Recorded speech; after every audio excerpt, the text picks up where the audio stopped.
Okay, so today I want to talk about the influence of feminist pedagogy on my teaching practice. But before I begin, I just want to give a quick thank you and shout out to student-run groups like Women of Keele Educate and Decolonise Keele Curriculum, who have really helped and sort of encouraged me to think through some of the issues that I'm going to be raising in today's presentation. So just a quick outline of the presentation. So I'll begin by summarising my understanding of feminist pedagogy. I'll then identify issues with the Western literary canon and how this affects the literature curriculum. And I'll finish by reflecting on an example of my feminist teaching practice and how it's helped to build a more socially engaged literature curriculum. So my understanding of feminist pedagogy is influenced by feminist scholars such as Bell Hooks and Jenny Louise Lawrence, and it can be summarised by the following bullet points. So teaching practice that values knowledge and reflection, practice that sort of fosters non-hierarchical relationships between teachers and students, and teaching and learning that sort of really encourages students to think through how they can engage in communal activism by reflecting on social issues through the objects of the text that they study. So what is the Western literary canon? It's a body of literature that's highly valued in the West, and it's achieved the status of high culture and classics. So think of people like Shakespeare, Chaucer, and Charles Dickens, who looks pretty annoyed at me right now that I resorted to memes. So feminists have identified some issues with the canon, particularly in terms of it being made up almost entirely of works by white men. Now, I'm not suggesting that we should remove people like Shakespeare from the canon, but what I would say is that limited representation in the canon makes for an unhealthy curriculum because it suggests that only certain perspectives are valuable, and these perspectives tend to be white-centric and patriarchal. So this means that the canon is used to uphold hierarchies, and it also doesn't reflect the diverse communities that we work and live in.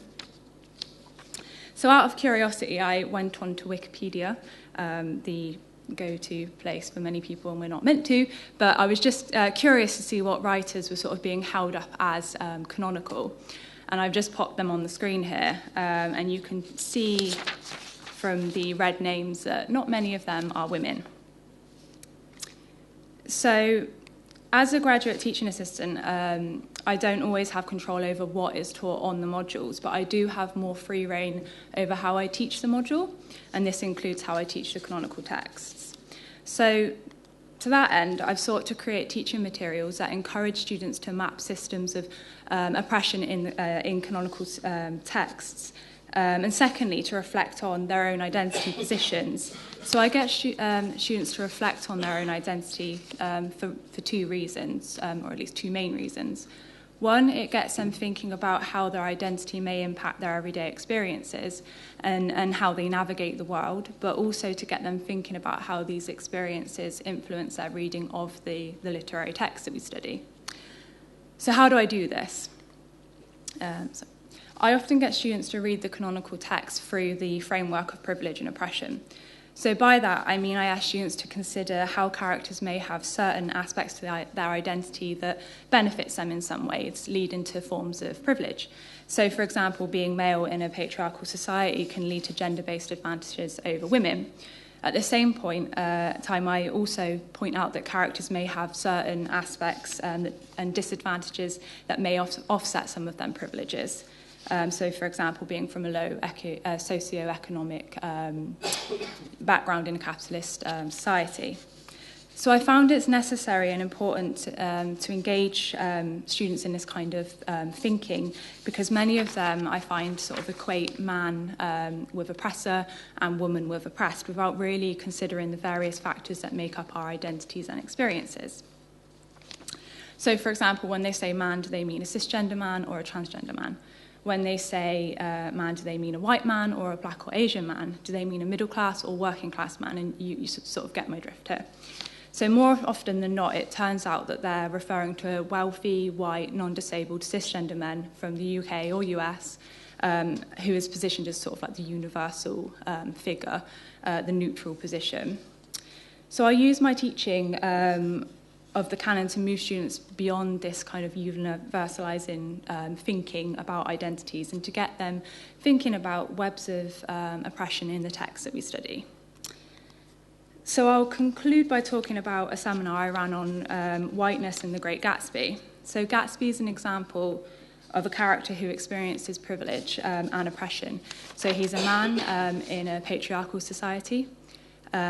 He has wealth in a capitalist society, and he appears to be white in a white-centric society. However, his wealth comes from new money, meaning that his wealth isn't respected or valued in the same way as if he'd inherited it. And it's for this reason, primarily, if you're familiar with the text, that Daisy chooses or cannot marry Gatsby. So today I want to focus on another aspect of Gatsby's identity that I've already mentioned, but that often sort of goes unnoticed. So I opened the seminar by asking students what evidence there is in the text to suggest that Gatsby's white. And my question, as I kind of expected, was met with blank faces and sort of like awkward stares and lots of confusion. Not one student could find evidence to suggest that Gatsby's white, except from the fact that it's not explicitly stated otherwise, and also Leonardo DiCaprio. Yeah, thanks, Leo. So at this point, it's worth mentioning that most of the students in this class were white British. So we'll think about how that perspective and position may sort of feed into them, just assuming that Gatsby is white.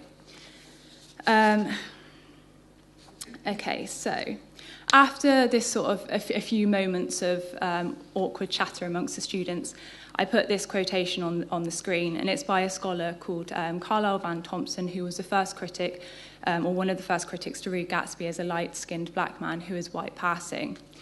And I've got some time, so I'll read it. He says, Fitzgerald's extravagant protagonist and anti-hero, Jay Gatsby, is a manifestation of his creator's deep-seated apprehensions concerning miscegenation. So the students made several important observations about Thompson's quotation. Firstly, that it forced them to question their taken-for-granted assumption that Gatsby's white, because it's not explicitly stated otherwise. And the second observation that they made was that Fitzgerald's novel not only engages with a culture shaped by racial difference, but actually upholds racist notions of white supremacy and purity through his ambivalent characterization of Gatsby. And with the help of Thompson, we identified key moments in the text that suggest Gatsby as white passing, focusing on dynamics of skin colour, hair texture, language, and behaviour. So there's a suggestion early on in the novel that Daisy can or won't marry Gatsby because she knows that he's white passing. There's that moment where she's like weirdly winking like continuously over in his direction when one of the other characters is spouting lots of racist ideology. So there's that suggestion that she knows that Gatsby's white passing. And I think this really brings us back to Thompson's quotation about his, I guess, fears and anxieties of interracial relationships and how this may disadvantage Gatsby in certain ways. Okay, so we spent the rest of the seminar drawing on intersectional feminist theory and whiteness studies to explore how these issues play out in wider society and how white people in countries such as the UK and US often have the privilege of not thinking about their race because whiteness is taken to be the default position, like the norm. And these observations have the potential to be particularly uncomfortable for the white students in the room. And I say that to include myself as well, because for many of them, it's the first time they've ever actually had to address whiteness and what it means to be white in a white-centric society. Yeah, that's what I just said. So to conclude, I want to conclude with the conclusions that we came to in the seminar. That reflecting on whiteness as a race, a culture, and a concept that's fueled racism is necessary if we're to collectively expose and disrupt the ways in which white power and privilege continue to operate, both in the literary canon and curriculum, but also in the classroom, the workplace, and daily interactions more generally. And feminist pedagogy helps to achieve this reflection and build a healthier literature curriculum in the process because it emphasises experiential knowledge and active reflection as ways of thinking through and challenging these social inequalities. So I'll leave it there, and thank you for listening to us all.